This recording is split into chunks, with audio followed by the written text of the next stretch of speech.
bada boom. Realest one in the goddamn room. How you doing? I'm the Breakmaster, and I'm your host for this week's seasonal talk.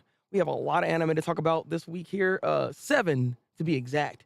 And we also have anime topics later on in this discussion we'll have here about all things anime. So I hope you guys are ready. Sit back, relax, and enjoy seasonal talk.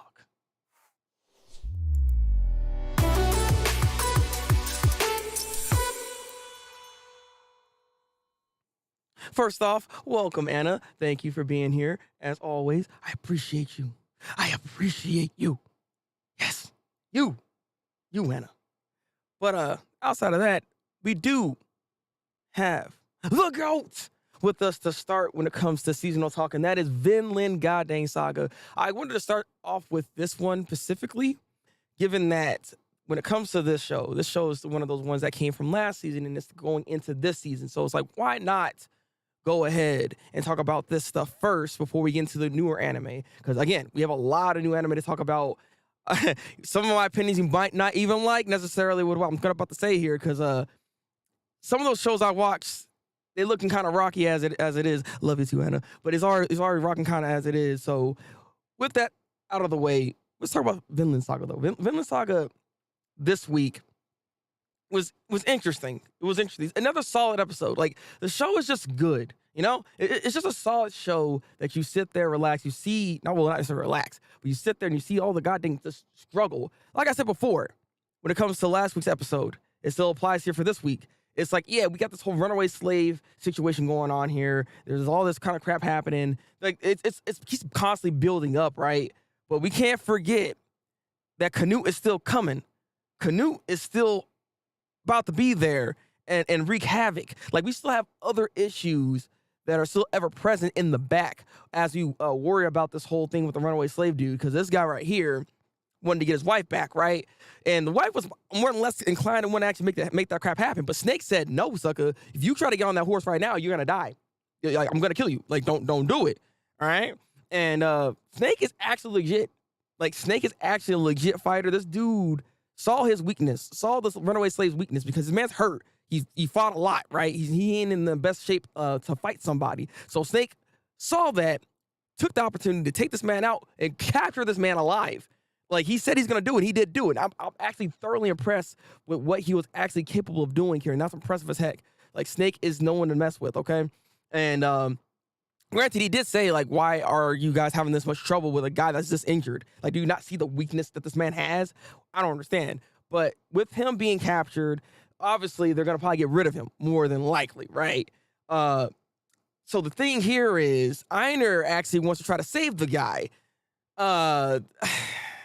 I mean, he's such a bro, right? Because he likes this girl that, that's there. That's the wife of this runaway slave guy, right? Like, we know he likes this girl. So he's like, let me just go ahead and try to just help her out in any way I can. Because at the end of the day, I want her to be free.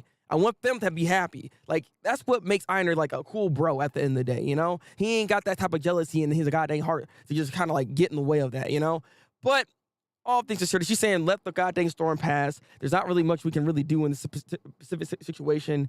But has a change of heart later on, because the slave owner's father, well, the man that's on in the bed that can't do anything, he wish he actually could help. If he was actually an able-bodied person, he would actually help in the situation to try to, I guess, let her be free. Like, this dude, again, he treats these slaves not like slaves, all right? Like, he don't see that difference at all. Like, he doesn't care about that. He sees them as people, and he heard the backstory. Because that's the other thing about this episode here. You saw the backstory of this lady here. I can't remember her name at the moment, but she went through a lot, and ultimately she still wants to try to save this man, because something compels him to. Also, Fortune, welcome in. Desta, welcome in. Ace, also welcome in. We're talking about Vinland Saga right here. There's a cool backstories episode. Yeah, it was more or less a backstory episode for the most part, but it was a good one. It was something that was needed, because we needed to see more history, or more just information about the lady here anyways, right? We didn't really get to see much about that, so it was nice to see her determination. Determination. Yeah, Arnhead, I can never say her goddamn name. That's why it's like I know what her name is. I'm not good at actually saying the goddamn name, so I'm not even gonna attempt to mess that up. But the whole point is, she's about to go in. she's about to go see what she can do, I guess. She's walking alone in this episode. We see that. So, like, I'm under the impression that, like, Einar and Thorfinn are gonna help, right? Because, like, I can't see her, like, doing that by herself. Yeah, I don't think so, Mayor. I'm not sure, man. I'm not sure, man. Welcome in as well. it was good. This was a very solid episode. I give it like a 8 out of 10 at least. I give it 8 out of 10 because I enjoyed the backstory for this. Again, the pending danger in the background is still coming. Snake is a freaking G. Like, this man's nothing to mess with, so he's actually pretty good. I thoroughly enjoyed this episode. It was good, and I don't know how they're gonna get out of the situation. They're actually gonna go against the slave owners, I guess. But I mean, like I said, the thing is, like, they're actually not like the most terrible suckers. So I don't know what's happened here. This is all getting crazy. I don't know how this whole thing's gonna play out. But man, I'm loving it though. I'm loving it. The Einar, we're going to end up together. Yeah, nah, I know, right? Like, I thought maybe they might still have something there, but unfortunately, look, Einar's just being the bro. At the end of the day, he just cares about her, and he wants that girl to be free. At the end of the day, it's more or less not even just about the love. It's the fact that he actually just cares about her, and that's what I like about Einar. Like, Einar's a good guy. He's a goddamn good guy. But I give it 8 out of 10. What do you guys think about this week's Vinland Saga episode? Please tell me, guys. What would you rate it? What would you rate the goddamn episode? All right. Well, let's move on. We have a lot of anime to talk about, so let's go ahead and move on to the next one, which is a show that has returned yet again. It is Demon Slayer. All right, so this is season 3. This obviously has like a hour-long special that they that they did here. Okay, he's in muting. Yeah, no, I got you. I don't want to get into too many details when it comes to this episode because, I mean, honestly, there wasn't really that much that actually happened within this whole hour. So I just want to just throw this out here right now. If you've seen this episode, like, when we finally saw, like, the meeting with the upper ranks, right, and seeing Michael Jackson there, right, like, I know they do a great thing when it comes to animation, right? Their animation is impeccable. But tell me why we wasted like a whole minute or 2 minutes or so of this drop of blood happening, right? And then it had like this band cuts. Like, it looked amazing. Don't get me wrong. Like, it looked amazing. But I sat there and was like, we doing a lot for not much of anything. So it's like, it was funny to me. It kind of reminded me of those dramas, like those Indian dramas where they kept constantly panning, like, oh. Like that's kind of what they were doing there a little bit. I was like, but they just out here flexing for no reason. It said, you want some movie quality animation? Let me show you what I can do. I was like, all right, affordable. You got to calm down. Like, we just animating anything at the moment. It was still not bad to see, but it's just funny to me because we just took too much time on that. But this episode, again, it wasn't bad, but I just felt like there wasn't much meat within the whole. It's an hour, mind you, so technically it's like 3 episodes in one, right? And it's just the summing up for the most part. Tanjiro needs a new sword. The master that has made his sword before don't want to do that, so they're gonna force him to do it. Otherwise, he gonna be in trouble. That's pretty much what it is, right? He's going to a swordsmith place, and he also ran into one of the people that he actually was doing the first test with. I can't remember that guy's name at the moment. But I guess it's going to be important, given that I see him on the actual page here. The dude that's right next to Tanjiro. Not Nezuko, but the other guy. But yeah, I guess I'm assuming he's going to be important here, given that they also pushed aside Inosuke and Zenitsu, because they're on their own missions right now. So we're trying to actually develop other characters, which I like to see. That's good. We also, as you're seeing in the picture here, which is, I'm glad the picture's actually right here, because we have the other Hashras coming to play, as you see right there. So we have 2 Hashras. I guess I'm assuming it's going to start actually doing something more. Because, I mean, obviously, we need more Hashras out there to actually fight these suckers, given that doing one-on-one, they're taking a lot of damage. Like, Izui, he can't fight again. He done. He has his wife, and he about to just live his life, because that man's struggling, all right? He lost arm and everything, bro. Like, he done. So I'm under the impression that they want to try to, like, fortify themselves just a little bit here. But, yeah, this first episode, this 3-section right here, that's pretty much all that we did for the most part. Obviously, there's also those little other hints of this guy that kind of looks like Tanjiro, but he's not. Like he could potentially be like the father potentially of Tanjiro. I don't know. He could be like a like a demon version of it, possibly like maybe transform. I'm not sure what's going on with that guy, but he has like the same little earrings that that Tanjiro has. So something's going on with that dude. Like something's going on. I'm paying attention. All right, I'm paying attention. You know, let's go hide on the ceiling, kills me. Yeah. Again, that's Inosuke, all right? That's like a bootleg, all right? That's like a bootleg. Let me see. Scene in the castle was freaking nuts. It was, though. It was. Like I said, like, again, we have great visuals here, but when it comes to the actual story elements, we didn't go too crazy. Honestly, this setup remind me so much of last season, actually, funny enough, where they just kind of tell you what we're about to do, basically, and they set up the next arc. It's interesting how they do that, but at the same time, what concerns me about like Demon Slayer, that I don't want it to become too formulaic, because right now it seems very formulaic of what they're trying to do. Because like in this instance, I feel like they could have done a little bit more with the upper ranks and maybe got a little bit more backstory potentially on them, as opposed to when you fight them, you finally get their backstories, because that's what they do. You know what I mean? Like, I don't want it to be so formulaic where I know how this is all gonna go. I want them to kind of change it up a little bit, and it looks like this season might do that. So I'm looking forward to it. I am hyped about this. I do like the show, but I do have to address some things that I saw when I was watching this that kind of threw me off a little bit. Genya. Okay, yeah, Genya, that's his name. I think this was his father Tanjiro's dream. That's what I'm saying. Like, he looks like his father. That's what I'm saying. Just a demon version of it, obviously. Second upper rank is such a troll. I like him already. Yeah, no, he 100%. I do look forward to seeing that character. That dude looking good. That dude, like I said, like, I like the fact that we did get to see the other upper ranks and a bit of their personality. I just wish that we could actually probably spend just a little bit more time with it, actually. Like, the upper ranks don't get a lot of development in general until they actually fight, is the thing. Because again, it's a formula that they're doing right now, and it showcases right here within this episode here that they're doing kind of like the same thing here. Or isn't the same? Yeah, same Ace. I'm just hoping that they don't do the same exact thing, because that would, I wouldn't say it'd be boring. I'll still like it, but it'd be annoying, because that is something that you don't want to run into. Like, this is my best like example. Like, Demon Slayer is like the Nickelback of anime, you know? If they'll keep doing the same thing, because if it ain't broke, why fix it, you know? Like, you're still gonna watch it, you're still gonna enjoy it. So there's no reason to really like change up the makeup basically here. 5 and 4 saying disappointing, but maybe they will surprise us. Yeah. I'm hoping so. Again, we'll have to see how this whole thing pans out. Overall, I do give this like a 8. I give this like a 7 out of 10. I almost said 8. I would give this a 7 out of 10. It's solid. That's a solid rating.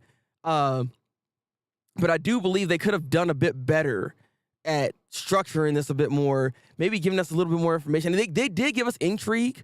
You know, there is a mystery that's kind of going on here. Like I said, we got introduction more to the other Hashira, the other upper ranks. We have the other Hashira finally coming in here. Also, one little side thing before I actually forget, Tanjiro.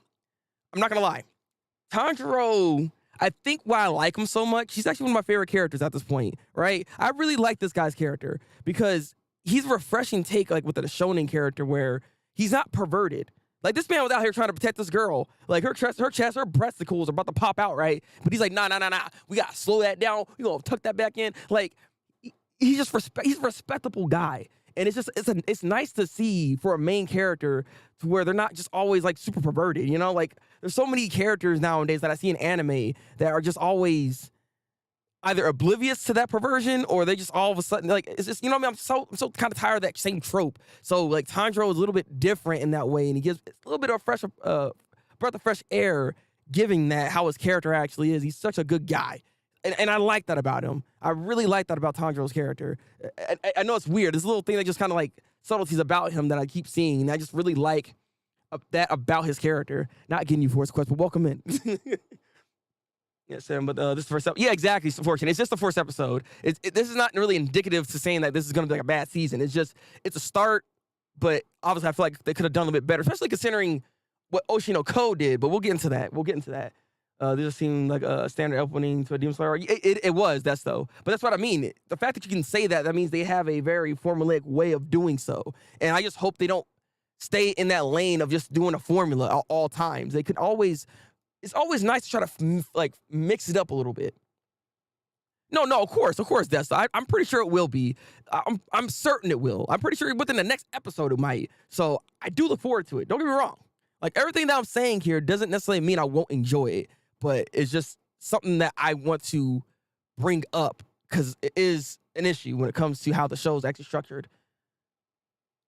Yeah. The possible. That's all I was trying to say, right? Like the animation is like top tier, one of the best. But it's just like we didn't have to pop off on the scene with the blood dripping like that. Like one little blood drop, and they just said all these pan shots, like whoa, just going in. Like, all right, this is what we're doing here. This okay? All right. 7 out of 10 though. What would you guys rate this episode? With that said, let's go ahead and move on to the next show. Oops, I should have moved this later on, actually. Speaking of which, by the way, before I go into Oshi no Ko, what do you think is the anime of the week this week? What is your anime pick, actually, of the week? Because, again, there's a lot of anime that we're talking about here. A lot has happened. So I'm curious what you guys would choose when it comes to what show is anime of the week for you guys. Smash. Alan, welcome in. Let's talk about Oshi no Ko right here. This is also another hour-long special, like three episode parter, basically, right? And that's so yes. So backstory for me, I did read a little bit of this.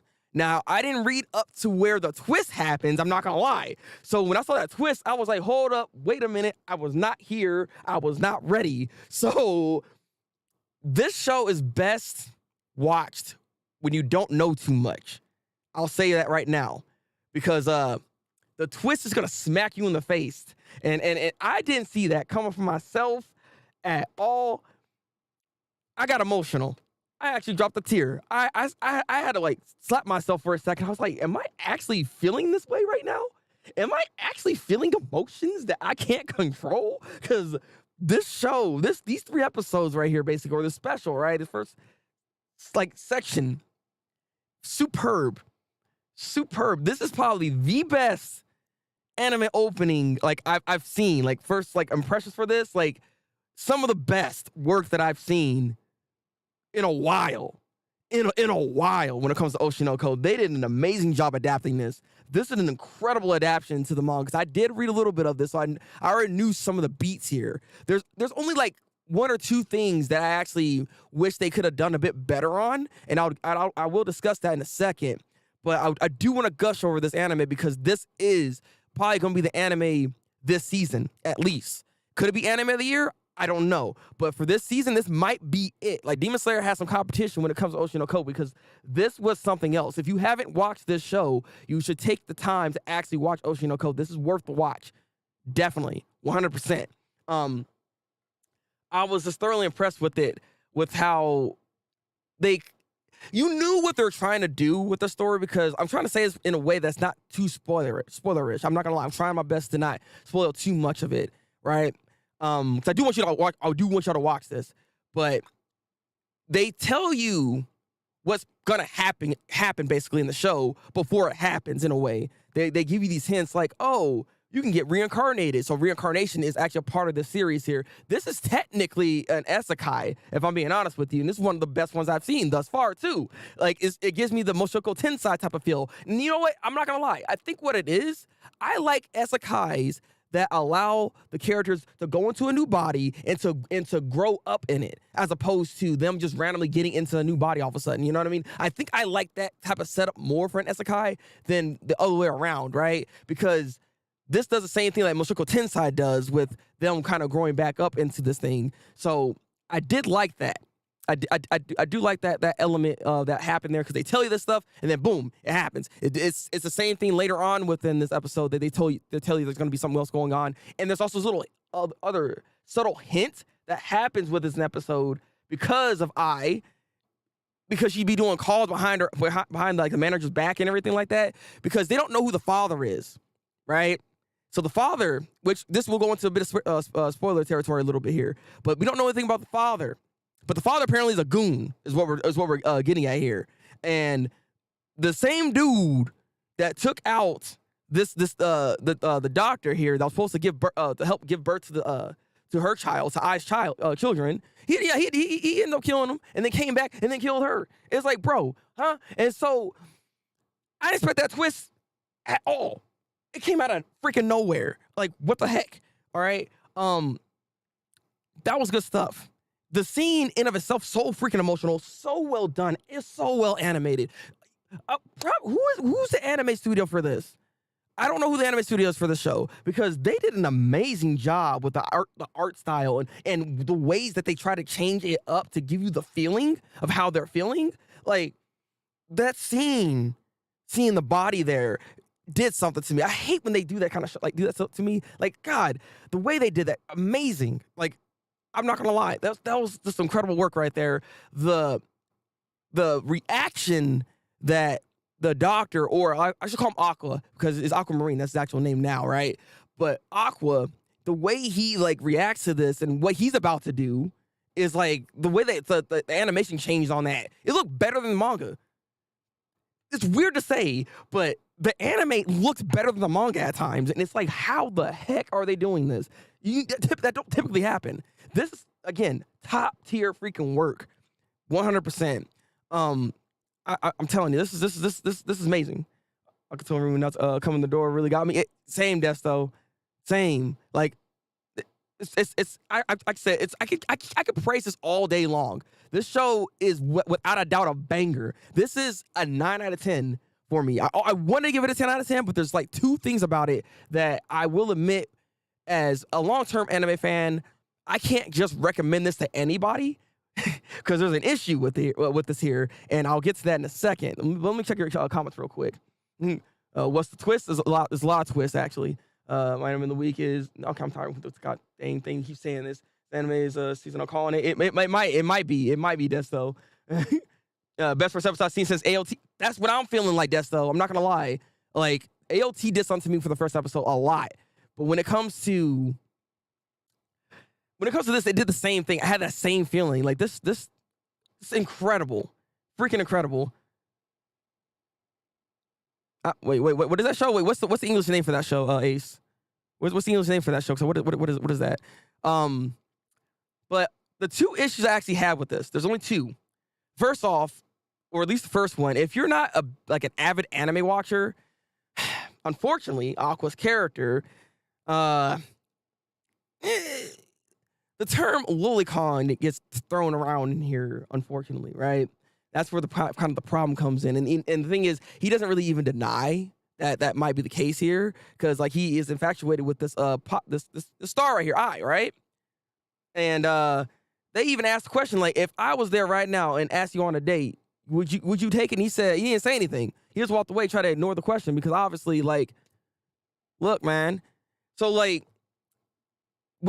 there is that element with it which can actually throw people off entirely of the show just because of that. And I'm not gonna lie, when I was first reading it, that was kind of an issue with me a little bit when I was watching this, because or reading it, I should say, because like I said, there's other I think scenes that the anime didn't quite adapt that kind of go further into that, I believe. But I'm glad they didn't go that far with it. But it's just like I said, it's just one of those things where it's just like, because that's there, and I know this is Japan at the end of the day, but as a Westerner, from Western audiences, they're not gonna really like that element, unfortunately, and they might have problems just ultimately together with that. Yeah, he's a sussy guy, unfortunately. But if you can, of course, bypass that, it's like Mushoku Tensei. That's why I brought that show up to begin with. Mushoku Tensei has a crazy amount of perversion going on in it, and just the things about Rudius and his character, and the things that he ends up doing too. with certain characters, it can throw you off, because you know ultimately that's like what, a 30-year-old man in a kid body. So it's just like, that's where the kind of the issue. That's the guys do this a lot, is the thing. So you have to kind of already be in tune to understand that, because yeah, there is that one thing that's there right there, right? The other thing that actually threw me off, that's why I can't give this a 10 out of 10. And it sucks, because when I was reading the manga, that was a slight turning point for me, and I was like, oh, really now? Because it begs the question of how that happened. It is actually Ruby. So Ruby's character is the same girl that the doctor, Aqua, is actually taking care of back in that time, you know? So the question that I had to actually add, when that reveal happened, The problem that I had with that reveal, it was far too freaking quick. They just had it and then it was gone. It went to the next scene so fast that you didn't even get a chance to really like sit with it a little bit. Because that's to me was an interesting turning point right there. Because like the question of is how did she get into that body? That's the question here, because I don't understand how that happened. Because like the way they were structuring the whole scenario with how you can get inside, like to be reborn into like one of the kids and everything like that, is like you have to die at that time. I'm under the impression she died way before that time. So how is it that she was able to get a new lease on life in that way? Unless that's not how the reincarnation works within the show.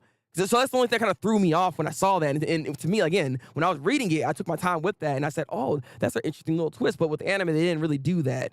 So I was hoping they at least sit with that a little bit. Also, another thing with that, too, is the fact that they didn't really address who they are to each other in the past, because that would have been a nice little connection. They never actually addressed this. They think about it to themselves, but they never actually say it to each other. They have an idea that they might be who they think they are, right? But they never actually say that to each other, Ruby and Aqua. So they went, 15, 16 years of never actually saying that to each other, which is kind of odd that never happened at any point in time. At least that's what I'm seeing here. So that's why, it kind of threw me off and why I'm only giving it a 9 out of 10, because that was something I was like, dang, I wish they kind of addressed that a little bit more. So that's where it is. Those are only 2 issues I actually have within this show. But again, banger. I'm just saying, like, Quest, you need to watch the show. You need to put this on the watch party later today if you want to, if you haven't watched it yet. Calling out, I will be reincarnated as something. I didn't even think about that. When we are talking about reincarnations, that would be very interesting, actually. Huh. That only made the plot freaking thicker at that point. I gotta see that. If that's the case here. But at the end of this episode, they are old and they have goals here. Aquamarine's gonna be a goddamn actor because he wants to stay within that realm to be able to find this killer. Pretty much their father in a way, right? And Aquamarine and Ruby is gonna be an idol, just like her mother. So the setup is there. This is great. I'm look forward to more. 9 out of 10. I enjoyed it. Let me stop gushing about this show because I've talked about this for far too long. But this was a solid show, solid effort, amazing adaptation. Soundtrack is on point, by the way. That ending song is freaking fire. Why is that ending song so goddamn good? Like, I digress. I could keep saying too many good things about this, but go watch the show. Go watch Oshi no Ko. Please. Do yourself a favor. But let's move on to the next show. All right. Dead Mount Death Play. Funny enough, I'm glad I have this set up the way I do, because this is actually technically another isekai in a way, if I'm not mistaken, right? Okay. I'm not gonna lie, guys. I don't know if y'all seen this. I'm not recommending this just yet. This first episode, it's kind of rough. I'm not gonna lie. This show's kind of rough. I'm gonna watch it after this vid. Hey, good fortune. You should 100%. Right now that you're loving this, you have to watch Kaguya-sama. God dang it. Okay, so that's interesting. That's an interesting segue for me to actually watch Kaguya-sama then. All right, then. If I get some time at work, I'll try to watch it then. Either that or the other show you're recommending. What's the goddamn show? I can't remember the show's name at the moment, but yeah, I'm gonna do this. Oh, it's the same guy? Oh, really now? Okay, wait. Now that I bumped it up, I need to go check that out. Kaguya-sama is good. I haven't seen it yet, so I'm gonna go into it. I'm gonna watch it. All right, I'm gonna do it. All right, I'm gonna do it. But let's talk about Dead Mount Death Play. Let's talk about this show right here. Like I said, it's a rough start. So to summarize this episode the best I can is we have this hero guy, right? He's fighting against this demon lord thingy, I guess that's what it is, right?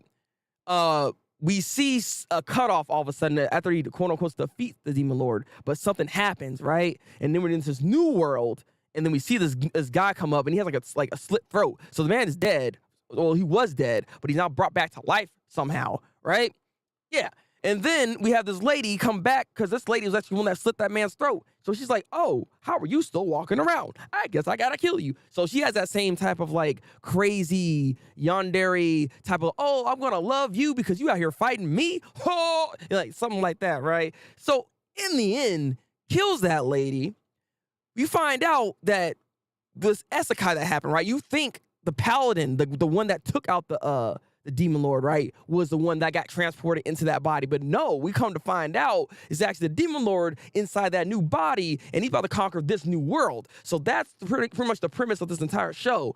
But the problem I had with this is how they set this whole thing up, right? This show, Andy, welcome in. Yeah, we missed the Demon Slayer talk. I'll talk back into it a little bit as we get back into the discussion area portion, but welcome in. But the problem, like I said, I had with this is the fact that they assume you just understand certain elements of like anime tropes and how these like fights kind of happen, because it just goes into a big massive fight. They don't tell you nothing about the world in any capacity, so they make you think they think you understand what's going on here, right? That's the thing. So my thing is, if you're like a person that hasn't really messed with like isekais or haven't seen this type of genre of anime, they're gonna be confused as heck on what's going on because there's like no explanation to the other world that was happening there. They try to like explain like the paladin, how strong this man is, and yada yada yada, and it's just like, it's hard for me to care when you don't give us anything to care about. There's literally nothing to care about. Like, there's barely any actual development in any capacity with anybody in the show. So it's just like, even the Demon Lord dude didn't have no real development. It's like, all of it was just like not developed properly at all.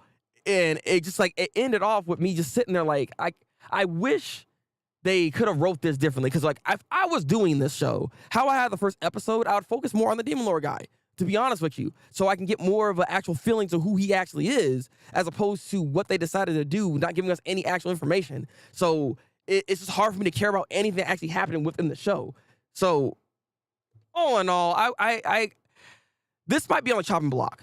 I'm not gonna lie. This might be one of the ones I might cut off. I am talking about 7 different shows right now, and I'm watching 7 different animes. So this might be on the chopping block. We'll see. I always give every show 3 episodes before I decide whether or not I'm going to actually drop it or not. But this first episode was not impressive for me. I did not like this that much at all. Overall, I would actually give this like a 5 out of 10. No, I'm giving this a 5 out of 10, not even a 7. A 7 is too generous for this. This is teetering right now because it could be good, but I don't know yet. You know, I need more before I make my final decision on it. But it was not the best showing for the show altogether. So Dead by Death Play, I hope, can bring themselves back up from this, but we'll see. Oh yeah, 7 animes right now. Yes, I'm talking about 7 different animes at the moment. I barely watch one. God dang it, I'm watching a lot, my guy. It's why I keep up. It's what I do for seasonal talk, man. I watch a lot of shows. I'm just saying. All right, but yeah, I'm not recommending this yet. All right, so give me some time with this before I say, hey, y'all should watch this show, because I'm not saying you should. Don't do it. I'm watching 8 this season. See, God, disgusting. I see this. I'm saying you doing more than I am. Okay? Yeah, we know what you're saying. Okay, I'm just saying. I'm just saying. With that, if anybody's actually seen this show thus far, what do you guys think about it? That's my question. Because I know I'm probably going hard on this, but like, what do y'all think about it? Am I wrong in my assessment of this show? Please tell me in the comment section below. But let us go ahead and move on to the next series, which is Tengoku. What's it called? Tengoku Daimyo-kun, or Heavenly Delusions. I was like, I have an actual listing right here. Let me just get the name, because I suck at saying the Japanese name. So Heavenly Delusions. I'm also watching this show. You guys recommended this to me, actually, and there's 2 episodes that came out thus far for this show here. So this is also another one that's it's interesting, but it's in a weird pocket for me. I have to admit. It's in a weird pocket for me. I do like it because there's things about it that is so different from other animes, and it actually reminds me of like this show I used to watch like long ago. I don't know if anybody even knows this show I'm about to actually bring up, but have y'all ever watched a show called Number 6? Has anybody ever watched a show called Number 6? This art though, yeah, the art's actually not. I can bring that up right now. This show right here has really good art. Like, the way the art style is, it reminds me like older type of anime, but it also looks really like still current. it's hard to like pinpoint where the art style is actually from, but I feel like I've seen it before. Is the thing here? Oh, the art style is like you see no. See, I'm saying like I don't think anyone's ever actually seen it. So the reason why I say number 6, the way the show is kind of set up, there's like 2 worlds happening, right? One side they're like it's a barren wasteland basically right here, right? And you see the 2 main characters right here, Kuroko and Maru. They're doing pretty much. They have a mission for Maru to pretty much find heaven. Is what they're trying to do. They're trying to find this place called heaven. Is what's happening here. And the way this mission is kind of like set up, it's interesting in a way because it's just all about Maru. If he's satisfied with the result that Kuroko can find, then the mission is pretty much done. Is what's happening here. Basically, that's pretty much what they said here. But obviously, there's more to it.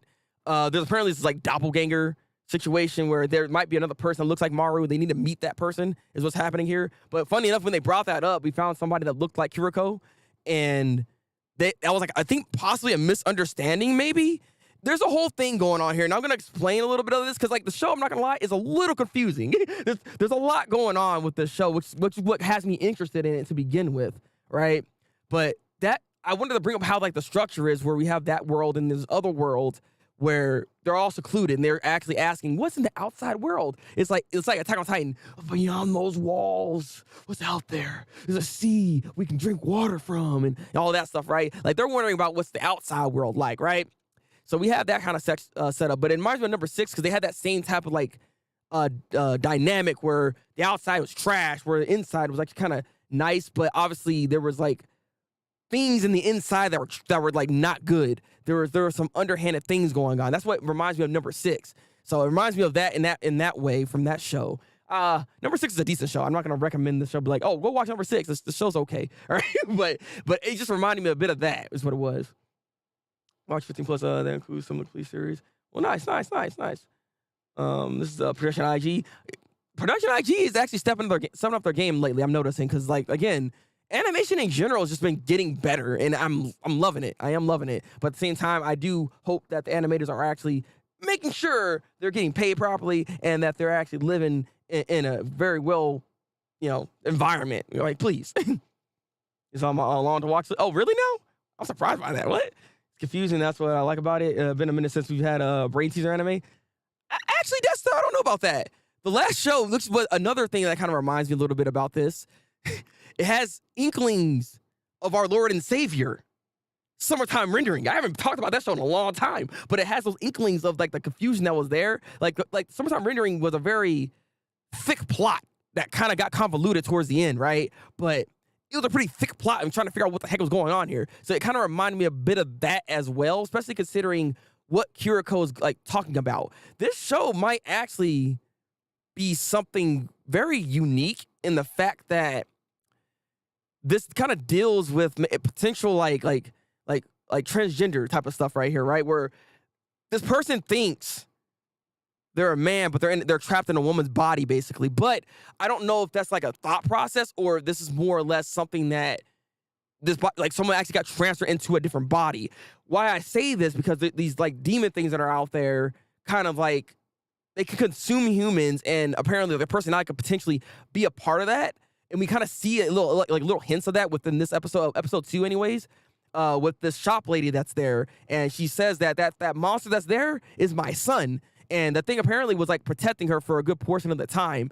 But I don't know. It makes me wonder if it's really doing that, or is it just going based off of instinct that the mother was pretty much feeding the people the people that like come to her shop is what's happening here, right? I think maybe that's what they were doing. But at the same time, like they don't even actually address it. They kind of like drop that whole subject because like it's over. The girl's dead. It was a sad scene to see because she just thought she had in the bag. Like my son's still here. Gets cut up. It's a sad scene. But they had to keep their heads and toes together so they can actually defeat this enemy here. But no, like I said, we have that little like inkling that we might have something more that's going on with the characters in themselves.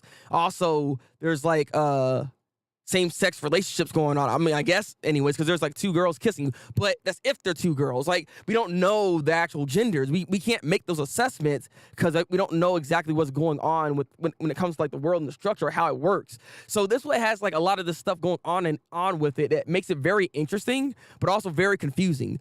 But I do have my eyes on this. It's weird because it feels like it's serious, but then at times it doesn't take itself seriously enough. Because they'll have like these moments where they're just walking around like freaking Scooby-Doo. Like the animation kind of like style kind of changes. And it's very interesting. It's just a very interesting show. And I do wonder if the people from the outside are actually going to run into the people from the inside, because that could be technically heaven. But I don't know if that heaven is even like the best place to be in. So, like I said, there's a lot to this show. I'm pretty sure this sounds very confusing in general how I'm explaining this, but we're 2 episodes in. This is not bad. I'm glad y'all recommended this show to me. I want to see where this goes, so I have my eye on this series here. Right now, I think for both the show, I think for both the episodes, I want to give it like a 7.5 out of 10. I don't want to give it quite an 8, but these are intriguing episodes. It has my attention, but I need to see more what's going on here. All right, Ace, I got you. These have came out of nowhere. It was one. It's on no one's radar. I ain't hear about this show. I didn't know this show's even happening. All right. So again, this looks interesting. The gun reveal was pretty cool. Not gonna lie. Yeah, it was pretty nice. So I missed, but I heard good things. Oh, interesting. Okay. See, okay. I was wondering if you actually checked that out or not. But yeah, it's definitely a brain teaser show. But like I said, Summertime Render is a good show. You should watch it. I do believe. Again, it gets very convoluted towards the end. I wish they kind of like ended the show like on episode 22, but they didn't do that. But I digress. I look forward to seeing more about this. I'm glad it sounds interesting. So I want to say recommend to go check it out, but we'll see. Hey, there we go. That's our Lord and Savior. All right. Let's move on to the next show, which is Hell's Paradise. Like I said, we got a lot to talk about. I'm telling you. Like, we're not even going to get to the discussionary portion just yet because we got a lot to talk about. So this is episode 2 of Hell's Paradise. We watched episode 1. I did talk about it last week. So with episode 2, this just kind of furthers the plot of what they got to do here. It was a little weird seeing the fact that we have all these, like, people on death row, and they see this, and they're like, man, we can actually get pardoned, basically, right? So they initially liked that idea. But then when they saw the person turn into goddamn flowers, they're like, oh, God, I can't do it. And they wanted to walk out of this. My thing is, Saga, you're on death row, bro. You think you just walk out of this situation thinking, like, what are you on crack or something, bro? Like, they ain't gonna let you walk away alive. You're gonna have to either do this or die. Like, you know what I mean? Like, I didn't understand, like, that guy's thought process. And so, to weed out the numbers, there's a lot of people there, right? And what's funny about this episode, and they do a trope, right? If you look out in the crowd, right, you know who the main characters are. Like, they got the colorful hair. They got this like unique like type of like style to them, right? That when you see these other suckers out there, you already know they are not gonna make it. These are not dudes in here. They're actually gonna be a part of the goddamn show. So they're obviously fodder for later on. So we had this whole fight that goes on here. So that we did that whole thing out, and yeah, so they're gonna go to this paradise area to be able to get the elixir of eternal life. You know what I mean? So that's what they're trying to do. So they pretty much set that whole thing up. So the other portion of this episode, though, more or less deals with the backstory of Yamada. Is the thing here? Siguri was great this episode. Yeah, I agree. That's like that was the main meat of this episode. I won't say beef for some reason, but the main meat of this episode is actually Yamada's backstory and how she can't really come to terms, it looks like, with killing people, with beheading people. Like, she wants to be like her father, being able to do a clean sweep of someone's head, like beheading them, and not really feel remorse, and be able to actually make sure that they're able to actually have a painless and pain-free type of death. Like, she don't want them to be suffering, is the whole thing here. I mean, they're dying, so like at the end of the day, they're still dead, but like she don't want them to suffer. So like it's part of her job. She wants to be good, but she has this like this fear that's still there that ever lingers, and it's still every time she kills somebody, it only makes her sword heavier. So she's struggling to see if she can even do this. So she's asking herself, can she actually cut off Gabimaru's head if the time comes? My thing is, with how she is and what Gabimaru ends up saying to her, that killing is never easy. right? Like it's never something you should just be numb to. So he might have life lessons that might help Yamada through this whole thing, and they might get close to a point where I don't think Yamada's actually going to even ever attempt to even do that. Gabimaru doesn't even seem the type of guy to like do I have to even really worry about. He has a goal in mind. And he wants to build, see his wife again. So at the end of the day, I don't think he really has to worry about that. Not to mention, Gabimaru seems like he's freaking busted as heck anyway. So I don't know what happened here when it comes to him. But it seems like she's gonna have to kind of learn through that. I don't know if she's actually gonna get to the point where she does become that good, but I do see them teaming up a lot. Is the thing here. This deal is going to be very interesting. 100%. I do look forward to seeing how the relationship actually blossoms through this whole thing. And that is a pun intended because there's flowers happening here. So, you know what I'm saying? Actually, let me just boom. Let me just hit it real quick. But nah, this was a good episode though. It set up the foundation of what we need to do. It also set up it's also set up 2 other characters to look out for within this show as well. So I do look for that. Actually, it's right there. Yuzaha is one of the characters that's supporting cast role that did get development here, and then there's Aza that's also a supporting role for the series as well. So I'm looking forward to it. This is looking good so far. I give it a solid 8 out of 10. Like Hell's Paradise is looking like a solid show. I don't know if it's gonna be like the anime of the week, or if this is gonna be like the anime of the season. But we'll see how it continues. But let's go ahead and move on to the next thing. Honestly, this and episode 1 would have been better together. Honestly, I agree with you, Desto. Like, it's funny because I actually do like a structure where we're just watching one episode at a time. But sometimes when you put it all together in one package, it might feel a bit better to watch, all things considered. And I think this show for Hell's Paradise does need that a little bit. That probably would have helped it a little bit better. I won't lie. But let's go on to this show right here. Yamada Kun to level 99. We're on 2 episodes here. I'm really liking this show. I can't lie. This show's really good. Man, you should check this out. Like the second episode, it actually is better than the first one. So I'm liking this a lot. Maybe I'm a sucker for shows like this. I do like romance series. I'm not gonna lie. I'm a sucker for good romance shows, and this show right now is like it's setting itself up to just be a nice, wholesome type of series. Something I just need in my life a little bit. Something I need in my life. Look, I got a relationship going on right now, so this show's like probably hit me in a different way right now. Got watch 9 shows. You just gotta keep adding to the list. You added to the list, that's so.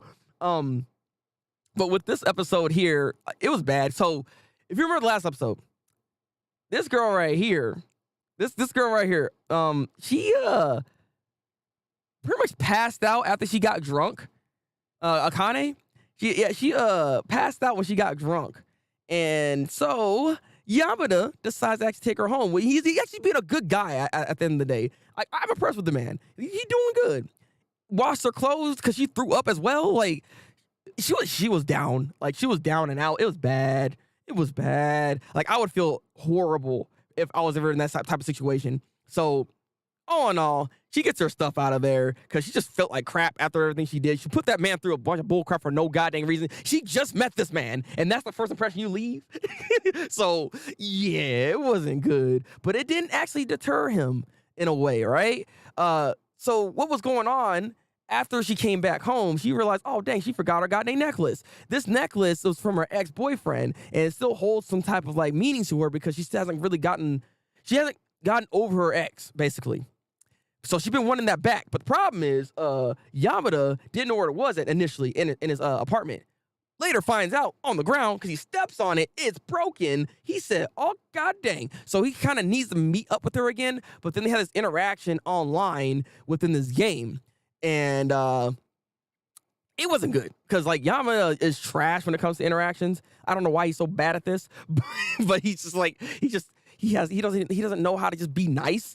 Like, she was just trying to put like things in like the safe in the guild area, but she's putting all this unnecessary crap in there apparently, and so Yamada has to keep cleaning it out. So he was getting upset about that. It's like, can you please stop doing that? Like, please. So ultimately, he ends up getting the necklace back to her because she ends up, I don't even know why. Like, I don't think she was drunk, but like her friend was. And there's a life lesson that happens here in this episode where the friend tells her she got to throw away all this crap that you have, because the mother decided to like bring all this stuff back to her apartment. Like all her stuff that was at her mom's house is at her apartment now. She can't hold all that, so she had to throw away everything and just get rid of it. And that was like kind of like the thing of just letting things go. You can't hoard stuff. So it was a nice little life lesson actually. I do like that about the show right there. And ultimately, they kind of meet up again after they got drunk, and she just wanted to tell him to thank you for what he did. And later on, he actually you know what, we can actually meet up again. Like if we want to hang out in the game or whatever the case is, we can. Like he actually is the one that kind of brought that on. And then she made this big old smile. So this relationship's starting to bloom. It's looking freaking nice. The end of this episode had me cracking up because it was like late at night, and she was like, "Hey, get on the game with me right now then." And he's like, "No, I'm about to go to sleep." Like, come on. So he does get on the game with her because I guess he can't say no to her, and he passes out. So his characters is there in game, but not doing anything. And so she's sitting there like, "I need help.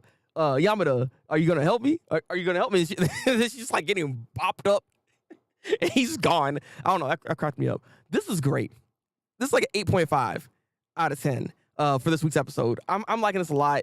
Y'all should watch this show. If you like romance series, you're gonna like the show a lot. This is wholesome. I'm liking this. Please check it out. But what would y'all get if you are watching the show? What would you give this show here? Well, let's go ahead and move on to the next series. Oh, actually, no, next series. That was last series. I'm capping. All right, there is no next series. We're done here. We're done now, yo. So let's go ahead and actually cut this away, and let us. Before we actually reveal the winner of the week here, there's actually a nice little statistic that my brother Ace actually set up. I want to show you this. So before we go into this, I want to show you this right here. You know all the shows that we ranked last season? Well, we actually compiled it all together, and we found out how the rankings went.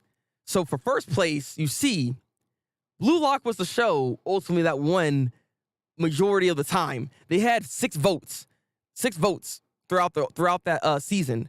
So they were number 1 at top here. There was a tie for second place with My Hero Academia and Buddy Daddy, apparently. I think at 3 is what it was. And then for last place, you see Trigun and Vinland Saga. Because Vinland Saga did have its moments where it did win Anime of the Week. And apparently Trigun actually won one. I didn't even realize it did. So, look, don't say that to me. All right, don't say that to me. Yeah, the show does sound cute, but look. Blue Lock was going in, okay? The show was freaking great. like, what am I supposed to do? Ignore the fact that this thing won? Like, it's freaking Blue Lock. Like, come on now. But yeah, this is the ranking overall. I don't know if you guys actually kept up what you guys rated like each week episode wise, but we'll do this more often where we'll actually have the whole poll or the whole thing set up right here, so you guys can see how the whole ranking system actually worked at the end of the day here. Speaking of rankings, I do have a poll up at the moment of not 3, 4 different animes. You guys can decide from on which shows won this week for the anime of the week. It's all the new shows that came out. So if you guys can check that out on my YouTube channel real quick, it is up and live at the moment. So y'all can vote into that. But yeah, with that said, let's go into the winners real quick. Or not winners, the winner. Because for this week, it should be obvious which one won.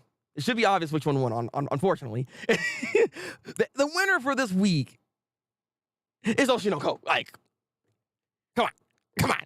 Look, it was actually quite simple. Like, I felt like I don't watch that. Like, the fact that it actually made me almost cry for real. Like, I dropped some tears. I was like, dang. Okay, we did an hour special. You actually got me to feel. You had me feeling my emotions, okay? The fact that you can do that to me when I'm a person that don't be crying on animes like that. I don't cry in general when I watch shows like this. So the fact that it can do that to me, Oshi no Ko definitely deserves anime of the week. And this might be our blue lock of this season. We'll see what happens, though. We'll see what happens on what ends up winning anime of the week here, because it might not be so clear and cut. Maybe they might have some, it might drop off. Who knows? Who knows? I'm just saying. Yeah, I saw that. I saw that, Desto. I was like, how the heck you already... I mean, technically, yes, it's like technically 3 episodes and stuff like that, compiled into one. But come on, man. Already number 1, that's fast as heck, bro. It passed for my Alchemist, Attack on Titan. They just said, nah, fam, that's number 1. Now, again, though, that's just off of 1 episode. We have to see how this whole thing actually pans out, because I do believe it's probably going to drop a little bit. It's going to happen. You know, it is what it is. It is what it is. But it is impressive nonetheless to see how this whole thing planned out. I like that. I like that a lot. All right. I like that a lot. The show is deserving of a lot of praise, though. It is, again, something you gotta watch. You definitely gotta watch. It won't stay here. It won't stay there. Funny enough, the same thing happened with Kaguya. See, that's what I was saying, right? So Kaguya did something similar, but then it kind of like balanced itself out. Then, come on, man. I'm just telling the truth, my guy. I'm just telling the truth. Look, man. This show is great. If you watch anime and you're accustomed to it, you would enjoy this show. I'm just saying, Mayor, check it out. It's freaking great. All right. Okay, I see. With that said, we do have one more thing here. We have one more thing. We have one more bucket of water. I'm getting my phone out so I can actually remember what the heck I'm doing here. But we do have a topic at hand that we can actually talk about here. And I think what I want to use is anime influence on media good? You know? Because I recently watched Creed 3, and the anime influence is insane in that freaking movie. I'm not going to lie. I really liked that movie, though. That was a good movie. That was good. I don't know if it was as good as the first 2, but the way Michael B. Jordan directed that and produced that thing, I'm impressed. I would like to see what else he can do when it comes to his directing skills. Because, again, the anime influence in that, specifically Naruto, like everybody keeps talking about Dragon Ball Z. And this, I feel like Naruto was like the main meats that he got the inspiration from, or just shonen anime in general, really, right? So that thing was something nice to see, because like that fight with Dame and Adonis, it was some good stuff, and it's like, if you're an anime fan, you immediately see that influence is all over the place. It's like, I was like, ow, I love it. Aim, what? We got freaking Mex or Caesar in the goddamn building. How we doing, bro? Hey, we always looking swole, my guy. Gotta keep it up. How you been? Everything was pretty good, but not better than the first, in my opinion.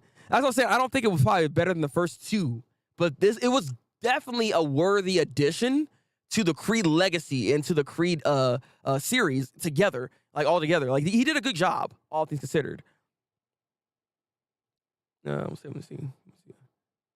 You are glad you said it properly after 15 attempts. All right, buddy. Let me see. The fight was basically just Kakashi versus Obito. I mean, it was more Atkins to like Naruto versus Sasuke, because they even had like the whole punch situation where you punch each other and everything. So I was like, man, we out here doing it. Because again, it's like that whole brothers fighting. You know what I mean? That connection. I mean, Kakashi Obito does work too, because like they're friends. Like that's what I'm saying. It's shonen. We watched a shonen movie, but live action basically. Like, come on. I was soaked afterwards. Just laying in bed, had a brutal workout. Yeah, see, you sounded like me, man. Every time I be working out, I be drenched, my guy. Hey, I'm glad to see it though. I'm glad to see you out here making them gains, and you still out here singing your butt off, man. When's the album? Let's be motorboating. Oh my! Wait. Now why would I do that, Mayor? Now why would I do that? Hope they don't do any more after this one, unless they do, like I told you, that's all movie about the daughter. Honestly, I can see them doing at least one more movie, if I'm being honest. I can see it only because he became champion again. He retired, but came back and became champion again. So, like, not to mention, maybe they can actually do some other development towards that, and then try to see if we can get him out of fighting in general, to try to, like, finally just let him live and not have to always fight anymore, is the thing here, right? and that's when we can start segueing into his daughter finally getting into that whole the whole thing here, and then we can move on to his daughter after the fact. We could do that. Mm. Just a tad. Just a tad. It's still worth watching regardless. Then flashing back to kids is a direct reference to Obito and Kakashi, apparently. I mean, wait, didn't they? They did that also in Naruto Sasuke. I mean, again, it's shonen. It's definitely shonen. It's definitely shonen. Sorry, and there's already a 4th in development. Oh, really? There is? I didn't even hear about that. Okay, then. Also, Mary, you haven't seen it yet? Like, I'm late as heck to the movie. You haven't seen Creed 3? You only did put Dame in his place. You wanted the other guy, I forgot his name, to be the champion. Which is true. I know what you're talking about. I can't remember his name either for some reason. But definitely. But I don't know if you can just pass on the title like that to somebody. That wouldn't be fair, is my thing. It wouldn't be fair. But like I said, the movie, the 4th movie could be good. I see where they can go with it, is my thing. If they're doing this. That's the thing here. I do see where they're going with this. And again, this brings it all the way back, because we got into a whole different conversation here. But is it good to have anime influences within our media at this point in time? Because anime has become such a big thing to a point where we're now even incorporating it into our Western media. Not to say that we haven't done this already, because I think it's Edge of Tomorrow was one of those ones where it's technically an anime adaptation of of a different like manga or whatever the case is. So it's not like we haven't done that before, or like even The Matrix has gotten some influences from Ghost in the Shell. So it's not like we haven't done this stuff before. This is nothing new. But do you think this is going to be one of those situations where, because Creed 3 was a success, because people love anime, do you think we're going to do more of this? Are we going to do more influences from anime, from the genre, from shonen genres, from maybe even from seinen genres? Like, you know what I mean? Are we going to dive deeper into these type of like these stories even to make this stuff happen? That's my question. And is it a good thing to even do? Now, again, Michael B. Jordan is a fan of anime, and though his top 5 picks were terrible, his top 5 picks are terrible for newcomers, I do believe he's a diehard fan at the end of the day, and he does enjoy shonen, at least. So if we have people that have that type of passion creating these movies, I think we'll be okay, but I don't want those people that come by that don't have that passion just to try to make a quick buck, because they can use it as a talking point that this is like anime-esque. I can see them doing that to try to like hook us in to try to watch it, is the thing here. So let me see. No, not yet. But I heard about the anime references. Oh, man, go watch that movie, bro. The movie good, man. The movie good. We didn't spoil like too much of anything. You definitely should check it out. I'm glad I didn't say too much then, but you should check it out, man. You should definitely check it out. Probably forfeits it. Pretty sure that's what happened before Dane came into the picture. Well, I guess that's true, because he didn't lose, technically speaking. That's true. And then I guess he has to like build that dude back up then, if that's the case. We'll see what happens, though. Thoughts of having no Rocky? It was a good thing. Rocky is not necessary for the Creed movies anymore. He has pretty much done his thing in there. Funny enough, I heard Rocky wanted to be in Creed 3 because he regretted not being in there, because he was being like, I don't know what he was doing. I know he was upset about something, but then later on regretted not actually just coming to terms and just being in the movie. But honestly, Creed does not need Rocky there. We need to start moving away from him anyways. It's like if we continue this anyways, right? If we continue this Rocky Creed like series type of thing, and we move on to the daughter, we have to move away from Michael B. Jordan from that role as well at one point. Like, they can't just stay there all the time. It's not a bad thing to actually finally have a focus on the character that you've been building up this entire time, which is Adonis. You want to do that. So I'm okay with that. Okay, no, so, there's so many people interested in anime than ever before. I don't see why not. I just hope that it doesn't, become just a cash grab. Like Jordan said, he wants to make a journal. Huh?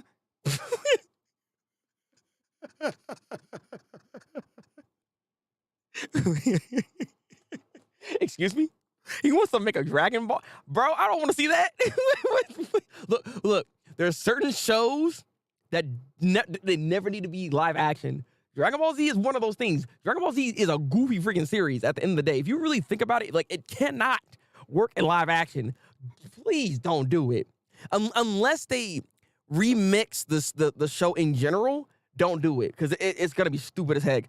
Look, I don't want another Dragon Ball Evolution, all right? I know he's a fan, but no matter how much of a fan you are, there's just certain animes that cannot be live action. There's a reason why it's anime to begin with. Like, like, please don't do that. God dang it. Or to animals will always be there. To anime will always be there. I mean, they will be, but I just don't want it to be like the big selling point. And then, like I said, we'll get like directors and stuff like that don't even know anime like that, but they watch like a little bit of Naruto and say, you know, we can copy that and just take it. You know what I mean? I don't want them to do that. Like, please, that'd be bad. Oh, excuse me, sir. I could tell.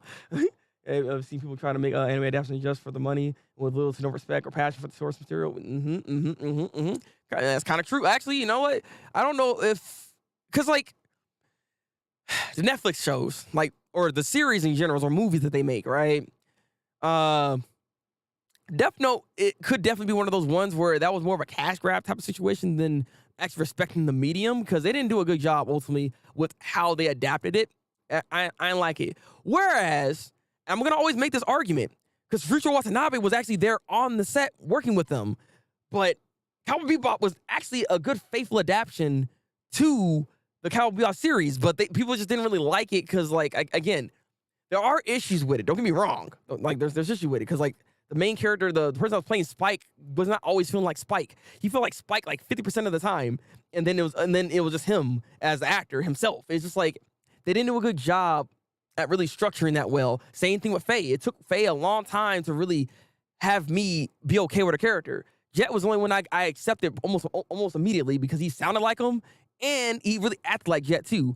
But I digress. Like, there are some that come out that try to appeal to us and they do the best they can within the structure of live action, within, because you can only do so much, right? I feel like they didn't do that bad ultimately considering what they had here. You could have made a cameo at the very least. I mean, he could have, but at the same time, it was not necessary. It was definitely not necessary.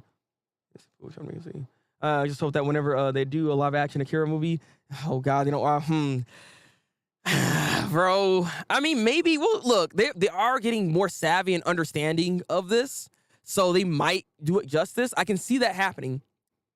If only Johnny Young Bosch was younger, he could actually play Tetsuo. Funny enough, he could actually do it. There was one scene, I think, Rocky not being there didn't make sense, but I won't spoil it. Yeah. Look, so we're not gonna spoil anything. We're not gonna spoil anything. Granted, like I said, I feel like it was not necessary for him to be there. I feel like ultimately it still worked on its own. And Dragon Ball adaptation, yuck. Yeah, I'm not looking for that fortune, like, not at all. I mean, it'll probably be better than Dragon Ball Evolution. Are you sure about that? I mean, yeah, maybe, only because it might have actual references to Dragon Ball, right? Like, they'll actually have because he knows Dragon Ball, right? He watched the show, so he'll have actual references in there. He might have some nice like lit effects, but I'm pretty sure that even at the end of the day, it might not still be a good structured movie. Like, I don't know. And then even with the effects there, do you want a Jalen? Do you want a Jalen to happen here? I'm a Super Saiyan, and do you want to see that? You want to see a man have his vein pop out of his head, like this live action? Like, I'm not looking forward to that. Again, that show is too goofy to be a live action. Like, even though I was talking about Cowboy Bebop, there was one character in there. It's the kid. I can't remember her freaking name. Edward. There it is. Edward. Ed. She felt weird because she does a lot of like moving around. Like, her character's very animated, right? Humans can't move like that. So she tries her best, but she be looking goofy. Like she's it don't look good. It don't look good. That's the problem there. No. See, like, they killed. Look, I told you there's issues with it. Don't get me wrong. But I feel like it was still a faithful adaptation enough to where it did do some things differently, but I don't think it really controlled or changed the story too much. People don't like Vicious. I didn't really mind Vicious's character changed because Vicious wasn't even around in the original Cowboy Bebop series. That sucker was barely around. Like what? So with this, they try to do a bit more with them. Same thing with with Julia, because Julia was barely around. We have like what? We saw Julia for 2 episodes or something like that. Like, I'm not gonna say what happened, but like with this adaptation, they decided to give her a lot more meat to her character. I appreciate that. They gave more meat to freaking well, I guess I would say Spike a little bit. I mean, I feel like they give a little bit of something to him. But like Jet's character got a lot more development. He was a more well-rounded character, and I appreciated that than what the anime actually even did. Just saying. So I don't know. I don't know.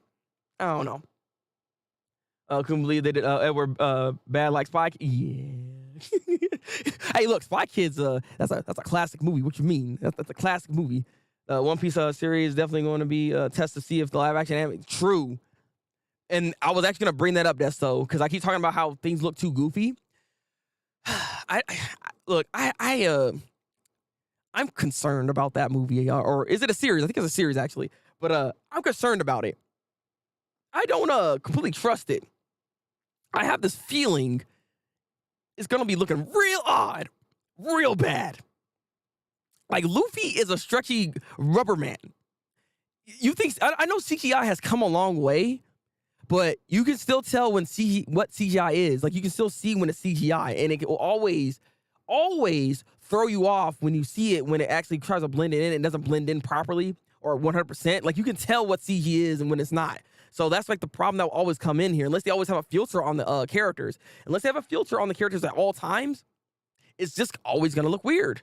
It's always gonna look weird. I can't see Luffy's ability being adapted properly. That's like the main problem I'm having here. I'm pretty sure if they can maybe try to avoid even using Gomu Gomu no, it might just use it in the big like grandiose moments and try to like cover it up with like a bunch of smoke. Maybe fight somebody in the night at night. Because if you fight somebody at night with CGI, it looks better than trying to see it in the daytime. Granted, One Piece has a lot of daytime fights, so it'd be kind of odd if it's freaking nighttime all of a sudden. So I don't know.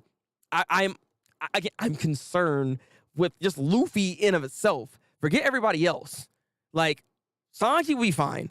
Zoro is a swordsman, so there's not really much you have to do to make that like work. I've seen Sage even make some good effects to where if you're just doing some like I won't say humanistic type of movements, but you can make these like flash step kind of moves look good. It's not that hard to actually do to make it look good. So with that type of movement, Skywalk can look fine.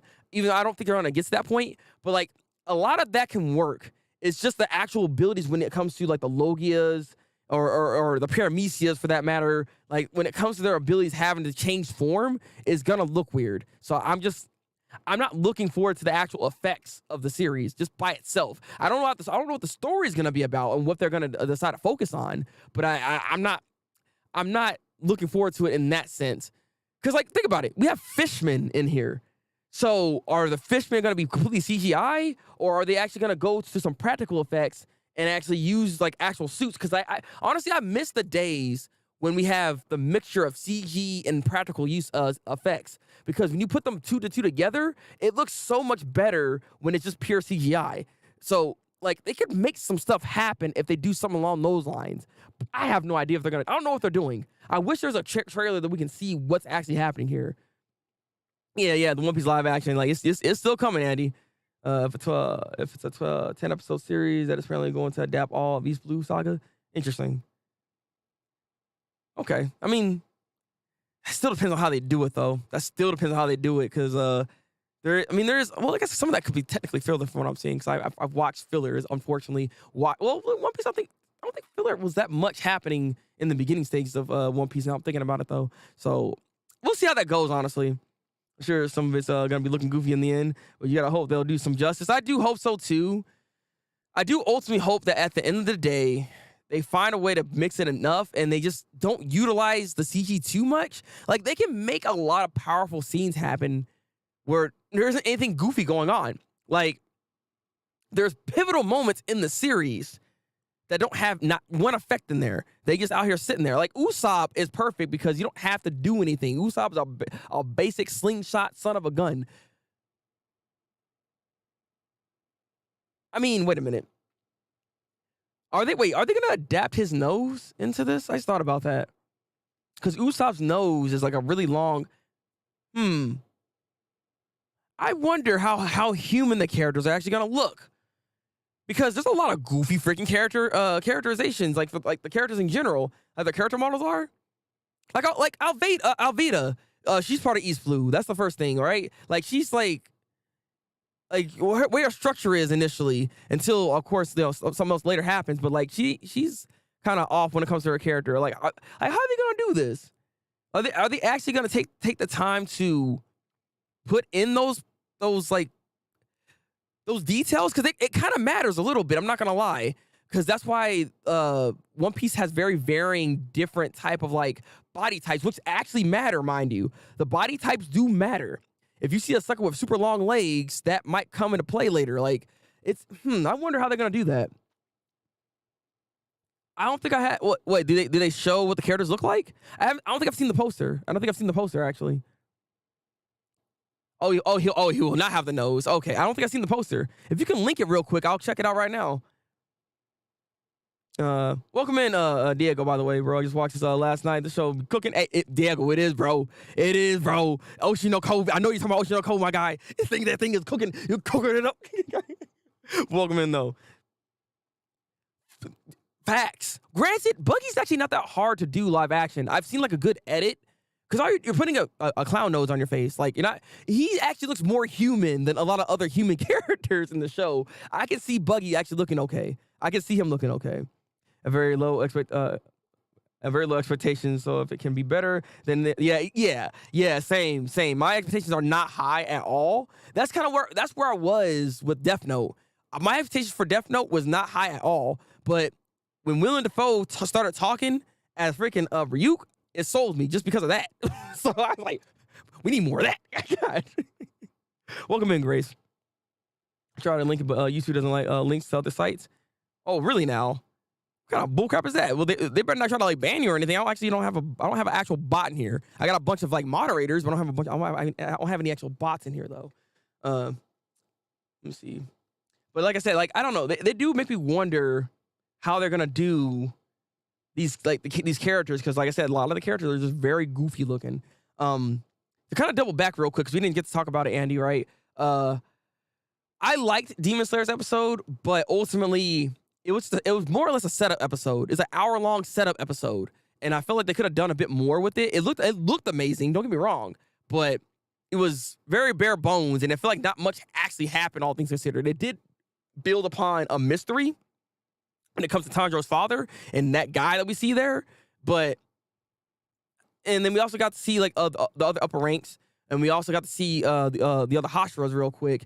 And it seems like that we're not really focusing on Inosuke and Zenitsu, and we're gonna have some other people go on here. So they did set up some stuff, but it wasn't really a lot. Like it's an hour-long thing, so I thought they were gonna do a bit more here, but it wasn't bad. I think I gave it a 7 out of 10. If I think that's what it was. I gave it a 7 out of 10, but it wasn't bad. I just wish there was more to it though. I did like it though. Yeah, the episode, the animation literally carried the episode. There's a whole scene where a blood was dropping when we saw the upper ranks, and it just popped off randomly for that one blood drop scene. It's like it took like one to 2 minutes of time just to be like just doing all these like effects. It's like you're just randomly flexing all of a sudden. Like, okay, buddy. Yeah. Okay, the poster only shows them from the back. Okay, so I didn't see them from the front, because I'm sitting here like I don't remember seeing a poster where it showed their faces. I did see that because I think it was like raising his arm up and all that stuff. I did see that poster. So okay, I'm not missing anything. I need to see what they look like for real. That's the thing here. But it's space, so it doesn't auto link it. Possibly, yeah, that can work too. And Takashi knows how to do great voice acting performances. Hey, look again. Oshi no Ko was that was incredible. Incredible experience. I actually dropped a tear when I was watching that show, man. Like it was something else. It was something else. I'm so glad that I decided to actually watch the show. I'm glad I stopped reading it too, because I was reading it initially because I got put on by a friend. But then I kind of stopped because there was something with the show that I didn't quite like about it initially. But I despite that, I do enjoy this a lot.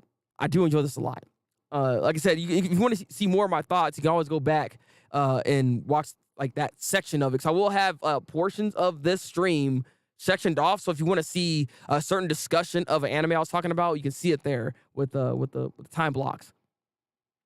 Oh yeah, the blood drop. See, you know what I'm talking about, Andy. You know what I'm talking about. I'm just hyped to see everything that goes on in this season. You know, I'm looking forward to it too. I am hyped about it. Don't get me wrong, but I just had to, bring myself out of the hype and try to look at it on a critical end here. Thought there was another one, but I guess not. Yeah, I didn't think there was. I didn't see anything else. I've been keeping up. I thought something else happened. I could be missing stuff, right? But I didn't see a frontal view of their actual characters, like, of them being the characters. I'm pretty sure they'll look fine, but like if Usopp is not having that nose, then dang, it kind of sucks. That is a thing about his character, but if they don't want to have it in there, it's not realistic. I understand. But that's what I'm saying. If they're going to try to do a more realistic take on some of these characters, how is that even possible? Because we have actual giants in this show. We have a long leg clan. We have suckers with long legs. like there are people that are designed in that manner because of their actual characteristics. Like you can't get rid of that because that's them. That would be weird if they did that. So again, I don't think we're gonna ever get to that point because like in the beginning stages, outside of the fishmen, we're not doing anything too drastic of their characters to really worry about that. I don't think, right? I think we're good. Oh God. Oh God. Oh, I didn't even think about that. Oh no. See, that's what I'm saying. Again, I wish there was like a practical effect on this. Like have somebody in a suit or something or an actual animal. I don't know. Have a child be Usopp. You know what I mean? And just dress him up a little bit and then CGI him to make him look better. That's what they could do. Like, I'd rather them do that than to just be a full CGI chopper. I think it's going to look disgusting. Oh, God. Yeah. Oh, yeah, true. The freaking the monster points. Oh, granted, I mean, when they go into monster point, they have to do CGI. And at that point, it makes more sense anyways because, again, there were moments where, not Usopp, Chopper will be just doing the weirdest of stuff. So we need to make that CG, unfortunately. Big Mom Sugar is going to be, it's going to be a whole thing. Exactly, Grace. Exactly. That's what I'm saying, right? Because she has children from everybody, right?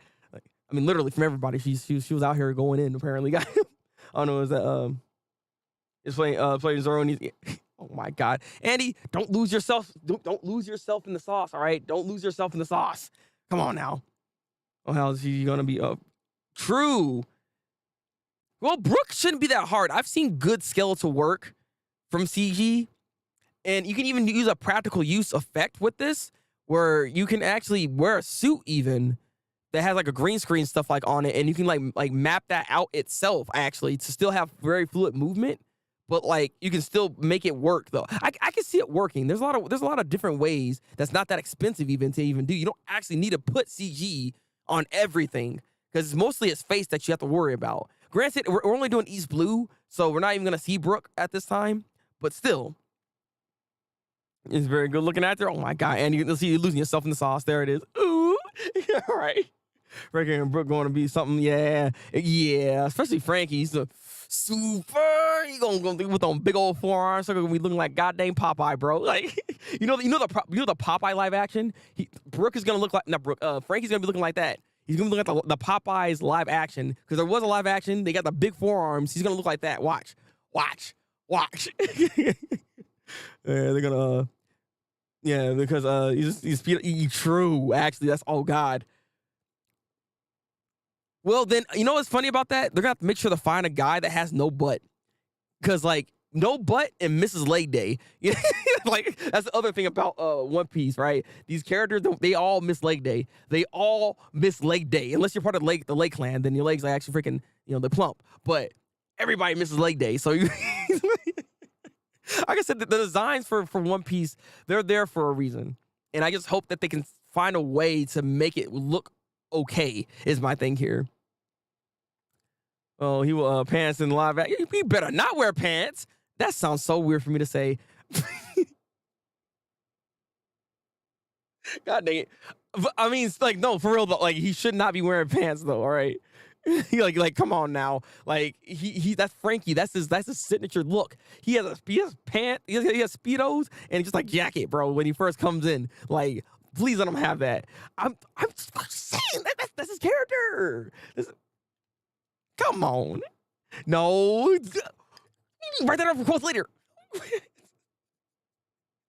I'm done. All right. We lost our goddamn selves here. We lost our goddamn selves. I'm just saying. Y'all need to, both of y'all need to calm down with this goddamn thirst for this goddamn character. Jimmy going to be the guy in a fat suit. Honestly, that can work though. That can work though. I can see that. I can see that. I like that actually. See, as I say, practical uses. All I'm saying is that's first of all, that's cheaper to do. Practical effects typically look better than CG effects. I've seen too many movies at this point where if I've seen a practical effect, like a lot of these older ones, because they didn't have the use of CG, they tried their best to make that stuff look as as good as possible. And then when you start blending both the things together, it's like it almost looks seamless. Like it's the closest you can get to something that looks real. And I just hope that they're doing something along those lines, honestly. Well, see, I don't think they're gonna do. I don't know if they're gonna. Well, that's CG. That shouldn't be that bad. Look, that shouldn't be bad.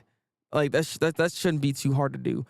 Again, that has to be CG. Like there's certain things they're gonna have to CG, of course. But like I said, at the end of the day, going back to the topic at hand, I just hope that ultimately at the end of the day, we don't see a bunch of like new movies that just try to promote. Oh, this is anime, and try to get us to watch. I'm telling you right now, I ain't gonna watch it.